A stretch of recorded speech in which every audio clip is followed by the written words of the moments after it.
हिंदी साहित्य के सभी विद्यार्थियों, प्रतियोगियों एवं प्रेमियों को मेरा नमस्कार। मैं Hanuman Prasad Meena, assistant professor, government college Bayana, आपके सामने हिंदी साहित्य का नया शीर्षक आधुनिक काल के प्रमुख प्रवर्तक कवि भारतेंदु हरिश्चंद्र लेकर आया हूँ। सबसे पहले भारतेंदु हरिश्चंद्र के जीवन परिचय के बारे में विश्लेषण एवं विवेचन करेंगे। भारतेंदु हरिश्चंद्र आधुनिक युग के प्रवर्तक और पितामह माने जाते हैं। वे हिंदी में आधुनिकता के पहले साहित्यकार थे। इनका जन्म 9 सितंबर 1885 ईस्वी में काशी, जिसे वाराणसी भी कहते हैं, कि एक संपन्न वैश्य परिवार में हुआ था, जो वर्तमान उत्तर प्रदेश में है। इनका मूल नाम हरिश्चंद्र था। भारतेंदु उनकी उपाधि थी। इनके पिता का नाम गोपाल चंद्र था। इनके पिता एक अच्छे भक्त और कवि थे। ये गिरधर दास उपनाम से कविता लिखा करते थे और इनके पिता का नहुस नाटक हिंदी का पहला नाटक माना जाता है। भारतेंदु का कार्यकाल युग संधि पर खड़ा था, अर्थात रीतिकाल का अंत और आधुनिक काल की शुरुआत। भारतेंदु ने अपने घर पर ही विविध भाषाओं की शिक्षा प्राप्त की, जिनमें हिंदी, संस्कृत, उर्दू, फारसी, बांग्ला, अंग्रेजी आदि शामिल है। जगन्नाथपुरी की यात्रा के दौरान उन्होंने बंगला साहित्य से परिचय प्राप्त किया। ये निरंतर साहित्य साधना में लीन रहे।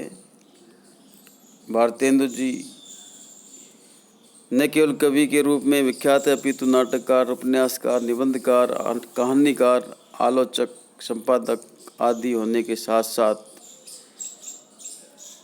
ये राष्ट्रीय नेता और समाज सुधारक के रूप में भी विख्यात थे।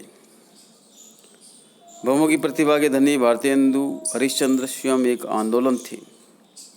साहित्यिक रचनाओं के माध्यम से उन्होंने राजनीतिक और सामाजिक चेतना का प्रवर्तन किया।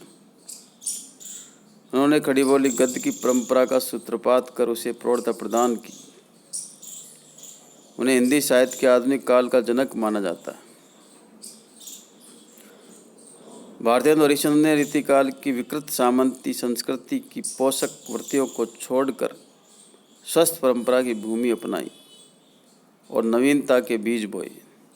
हिंदी साहित्य में आधुनिक काल का प्रारंभ इन्हीं से माना जाता है। भारतीय नवजागरण के अग्रदूत के रूप में प्रसिद्ध भारतेंदु जी ने देश की गरीबी, पराधीनता, शासकों के अमानवीय शोषण का चित्रण को ही अपने साहित्य का लक्ष्य बनाया। हिंदी को राष्ट्रभाषा के रूप में प्रतिष्ठित करने की दशा में उन्होंने अपनी प्रतिभा का उपयोग किया। इनकी मृत्यु 6 जनवरी 1885 ईस्वी को वाराणसी अर्थात काशी, उत्तर प्रदेश में हुई। इन्होंने मात्र 34-35 वर्ष की आयु में ही विशाल साहित्य की रचना की।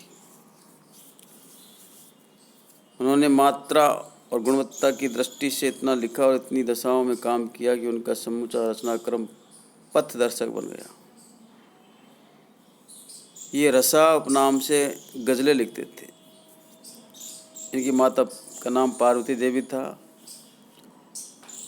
ये जब 5 वर्ष के थे तब इनकी माँ का निधन हो गया था और 10 वर्ष की उम्र में इनके पिता का निधन हो गया था। तो इनका जीवन बड़ा ही विकट था। अब इनकी काव्य कृतियों के बारे में चर्चा करते हैं।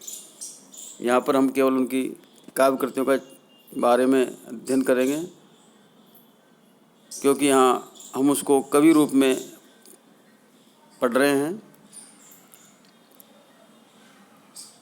भारतेंदु के काव्य ग्रंथों की संख्या लगभग 70 है। काशी नागरी प्रचारणी सभा ने उनकी रचनाओं का संकलन 2 खंडों में भारतेंदु ग्रंथावली खंड 1 और खंड 2 के नाम से किया है। इनकी प्रमुख काव्य कृतियाँ हैं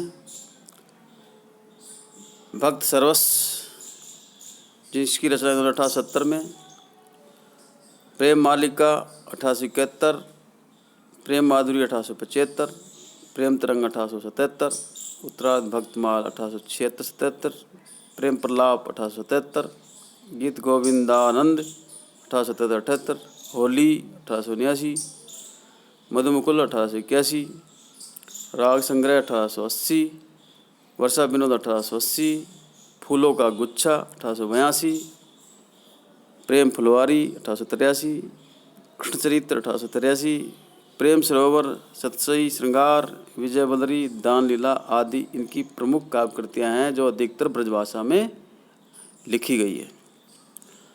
भारतेंदु हरिश्चंद्र ने कुल 135 ग्रंथों की रचना की। अब इनके काव्य सौंदर्य के बारे में संक्षेप में चर्चा करते हैं। इनके द्वारा रचित सभी काव्य ग्रंथ इनके काव्य विषयों की व्यापकता की ओर संकेत करते हैं।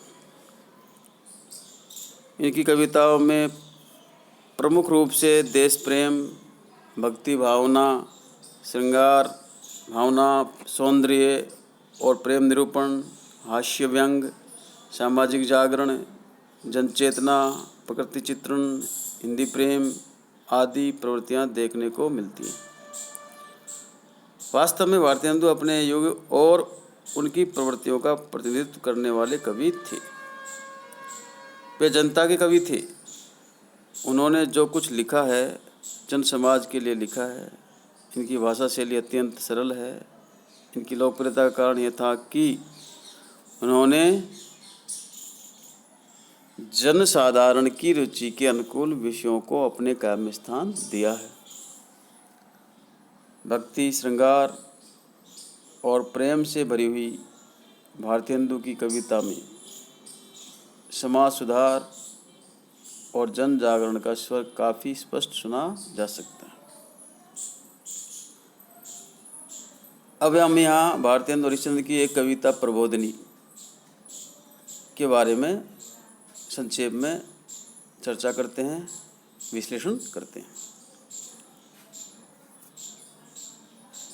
जो वर्तमान में BA भाग 3य वर्ष के विद्यार्थियों के पाठ्यक्रम में शामिल है, जो महाराजा सूरजमल ब्रज विश्वविद्यालय भरतपुर में चल रहा है। प्रबोधिनी शीर्षक कविता।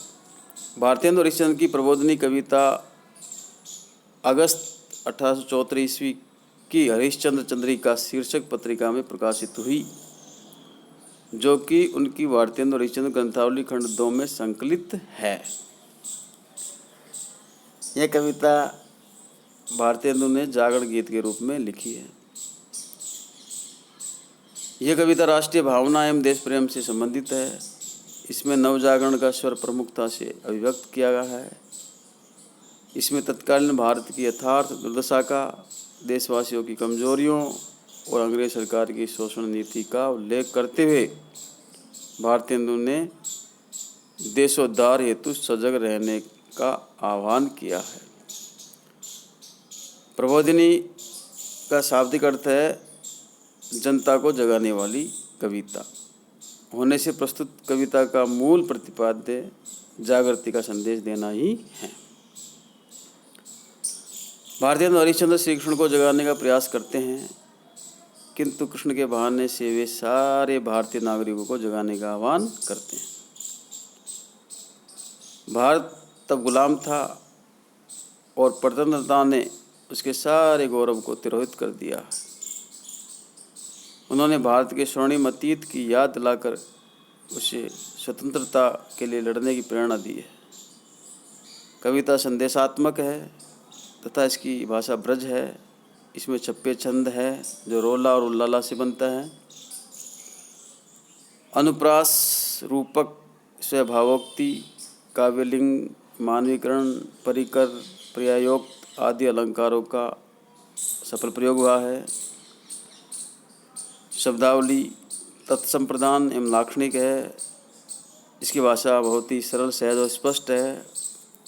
ब्रज भाषा का माधुर्य एवं लालित्य द्रष्टव्य है। तो ये थी आधुनिक हिंदी के प्रवर्तक और पिता में भारतेंदु हरिश्चंद्र के बारे में संक्षिप्त जानकारी। निश्चित रूप से आप इसके बारे में अच्छी तरह से समझ गए होंगे और आपके लिए वीडियो अत्यंत उपयोगी, ज्ञानवर्धक और लाभकारी रहा है, और मैं ऐसी आशा करता हूँ। धन्यवाद।